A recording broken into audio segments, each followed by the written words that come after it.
Good morning, students, and welcome to my channel, Teacher Isha Vyas. Namaste to all my subscribers and viewers to view my videos and teach these topics. Thank you to support me, and then I create my new videos of the subjects. Thank you, and we start our topic B.Ed second year Political Science. First, Constitution of Great Britain. Okay, so let's start our topic. Meaning of Constitution. First, we learn about what is the Constitution. So we start. The term Constitution is often used to designate a written fundamental law, usually a single document. However, sometimes it is used for a group of integrated documents outlining the structure of a governmental system, fixing the powers and functions of its legislative, executive, and judicial organs, and defining the manner of exercise of governmental functions and the relation of the government to the people over whom its authority is exercised. Then it's a simple meaning that it's what is meant by constitution. A written document which is called a constitution. In this document, all powers and functions of its three organ of government are includes, and most of the articles, most of the main subject matter of a country means powers, functions, and what is the duties and what is the rights of people and what is about the country. So these are included in constitution. It's a written document. It's called constitution. So we start. So when we study about the Constitution of Great Britain, we saw what is Great Britain and what is United Kingdom. You see, United Kingdom. So Great Britain is a sum up of Scotland, Wales, and England countries, and the United Kingdom is a sum up of Scotland, Wales, England, and Northern Ireland. Got it? It's called Great Britain, United Kingdom. These includes 4 countries, and Great Britain include 3 countries. Got it? Then we study their countries and their capitals. England has London, Scotland has Edinburgh, Wales and Cardiff, Northern Ireland is Belfast. Got it, friends? So, next we study the map of United Kingdom. You see,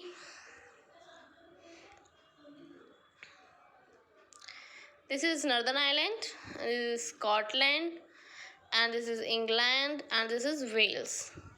The all is completely called UK. Got it? Next, English Constitution in a broader sense. So, in this topic, we study the UK Constitution in a broader sense, in a wider. The area is wide. So first, it is a unwritten constitution. It's not called this. The Constitution of Great Britain is not written. It is written, but in smaller. The major part of Great Britain Constitution is not written, not by any Constituent Assembly in the form of a document, nor was it promulgated by a monarch. Get this? It has grown with the growth of English nation. It means the Great Britain Constitution growth with the help of the English nation growth. Okay, it has changed and adapted itself to its changing circumstances. It is changed by itself and adopt any change by his circumstances, by its situations. In this constitution have many conventions, statutes, characters, etc. are in their constitution. Next, we study view of Lord Byron. What kind of words the Lord Byron be explained in Britain Constitution? A mass of precedents carried in man's memory or recorded in writing, of dicta of lawyers or statements of customs, usages, understandings, and beliefs bearing upon methods of government, together with a certain number of statutes, some of them containing matters of petty detail. Got this? It's a simple meaning is that a man who dictate any statements of custom usages understanding and also record this memory in writing also, and these are bearing upon the methods of government systems also, and there's a number of containing sub petty details. Some details are in written. We next, let's continue. Other others related to private just as much as to public laws, and the other people relate to its private just as to public laws. Nearly of them presupposing and mixing up with precedents customs. It's called customs to suppose that there's a mix up of some customs, and them covered with a parasitic growth of legal decisions. It's a growth of parasite of legal decisions and political habits, apart from which the statutes would be almost unworkable at any rate, quite different in their working from what they really. The English Constitution to be found in the Great Constitution localized statutes, judicial reasons, common law, and conventions. It is very large constitutions. Okay, it's the organs of government. What is the organs of government we study in that part of Britain? There's three parts, three wings of government in Britain: legislature, executive, and judiciary. Got it? Next, in Great Britain, in UK also, forms of the laws by legislature. Executes the law means implementation of law is done by executive, and check the laws means review of these laws by judiciary. In Britain, legislature is bicameral, first and lower house, second and upper house, and the executive is dual executive, nominal and real. Nominal includes monarch, real includes PM and his minister.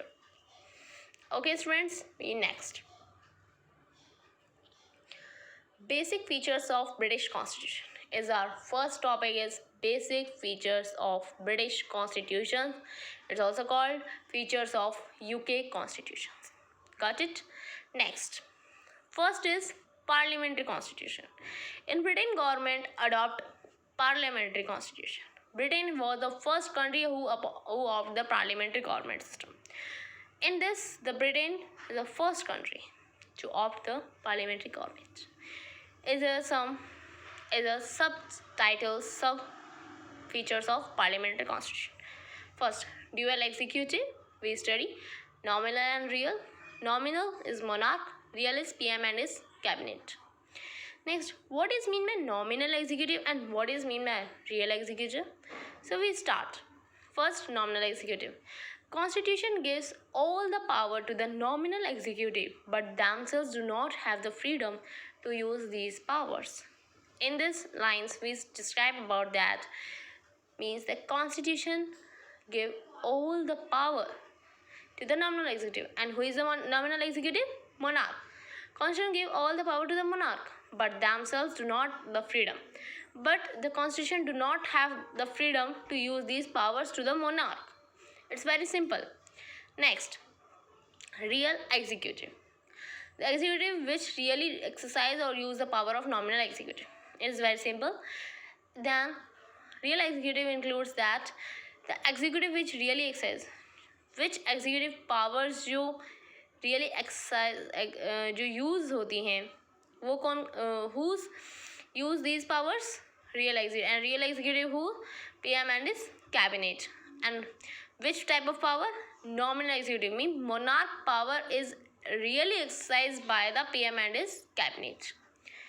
You all understand very frequently, and please share, subscribe our channel also, and like, comment. Any query you comment in comment box. Okay, next, the nominal head rules, the real head governs. This line is explains all about when I explained you before. So in this line we describe that this is monarch and this is PM and cabinet. Okay,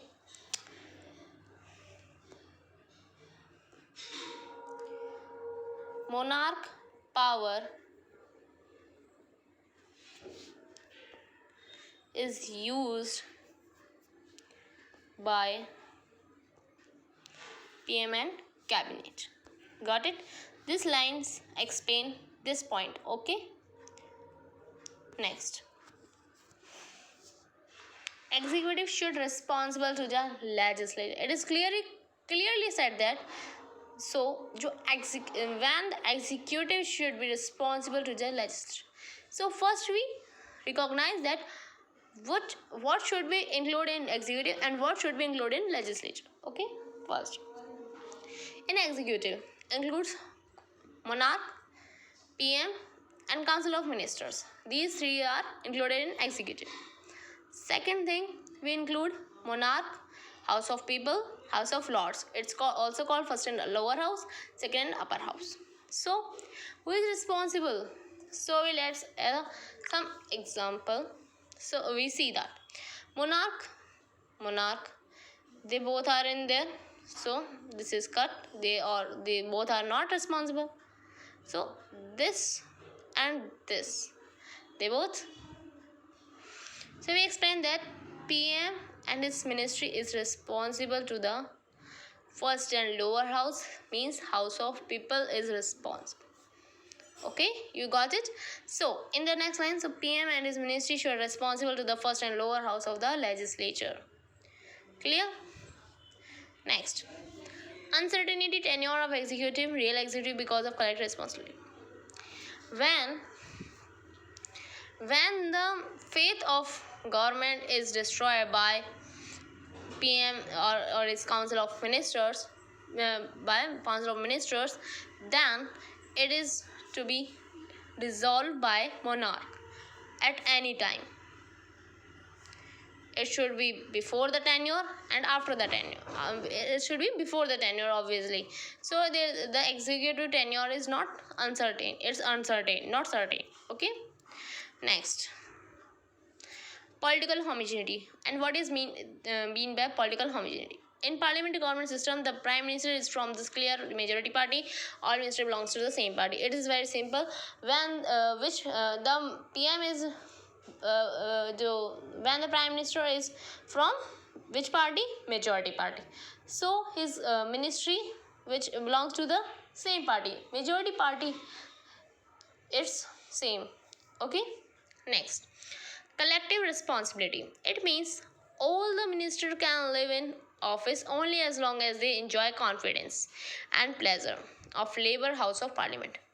When all the ministers can enjoy their confidence and pleasure of Labour House of Parliament of their when they disappoint the government, when they dissolve. Okay. Next, when only one minister can disappoint the government, then whole ministry is dissolved, okay, by monarch. In the next class we study, okay, what is the main reason of the dissolve of house of people. Okay. Next, leadership of prime minister. It is very common. Who is the prime minister? The leader of the majority party. So after the appointment of PM, then he called leadership of prime minister. It's called simple. And there's a diagram of the parliamentary government system features. Okay, we complete our first feature of basic features of British Constitution. Okay. Next, second feature is developed constitution. It is known as a evolved constitution. Is a result of the historical development. It is not framed at a particular time. For example, the British Constitution has neither been enacted by any special constituent assembly at a particular time, nor has a monarch given it to the people. It's very simple. What is developed constitution? We study that. It is also called evolved constitution. Got it? What is the meaning of developed constitution? It means that the constitution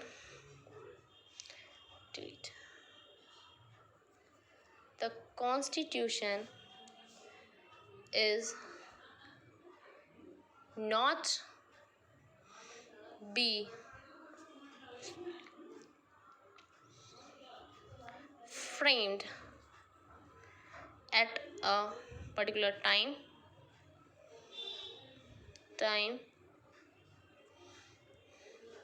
or any particular place or any monarch given to the people. It's called developed constitution. Okay. Next, unwritten constitution. I firstly describe that what is meant by unwritten constitution. The major part of the constitution is not written in the constitution, and the small part is written. Okay, and it is not. It is formed by any convention. It is never drawn up by any constitutional assembly or convention in the form of a document, not in the form of any document. It is only verbal, and it's some things are to be written only. Okay, next. You should return. I have some time for you. Next, flexible constitution. The British Constitution is a classic example of a flexible constitution. In this constitution, a constitution which can be amended in the same way as the ordinary bills are passed on, amendment is regarded as flexible constitution. What is flexible constitution? When a law can be amended or it can be amended or as like ordinary bills are passed. It has no any constituent assembly. It has no any procedure. It's not handling as a special body to require making or amending constitutional law. It is same as when the law is passed and as well as the amend this law also. It's a no require any special procedure or body is required for making amending constitutional law. Okay, it is called flexible constitution. But there is information about you. Next class we'll discuss about this topic also. Next we study unitary government. A unitary government is one in which there is one set of government. There is only one government. It's called is the main government. For example, Singapore, United Kingdom, Japan, New Zealand are example of unitary government. All political power is in the hands of the national government. The policies and laws of the government are uniform and applied to the whole country. Only single government, only national government to apply any laws, policies to the whole country, not only on the state or city. It's all country. The constitution of the state delegates all governmental powers to the national government, which may create such subdivisions and delegate to them such powers as it sees fit, changing the boundaries of their powers as it spares ordinary legislation and it. In this only single national means it's called central government only, not state government. When the state government is required for central government, it can be made for state governments, but the power of state government it is given by the central government, not the constitution, only central government. And when he think that we are not required of state government, then it abolish or dissolve the state government also. Okay, it's called unitary government. And there's a diagram of unitary government. In the mid there's a central government. You see there's a central government is strong, and there's a weak regional authority is called state government. Whenever they need, they create, and whenever they not need about this state authority, so they abolish all the state governments. Okay, in this class we study only these features. Next class we study next features of British Constitution. I have some time to you to note down these features also and to write these meanings. You take screenshots or to write these topics. Okay, you see the diagram is a map of United Kingdom, and you see in this diagram these three countries make Great Britain only. Okay, and this all Northern Ireland also include, then these all include and make UK, United Kingdom.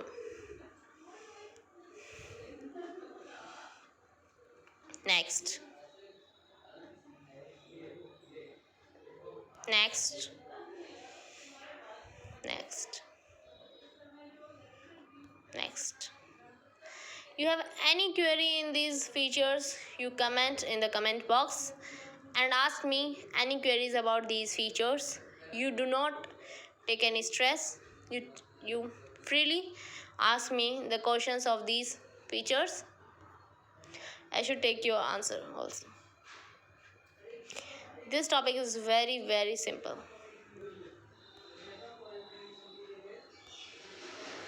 Got it? Thank you for watching my video, and share, subscribe, like, comment also. And you have any query, you comment. So, thank you very much.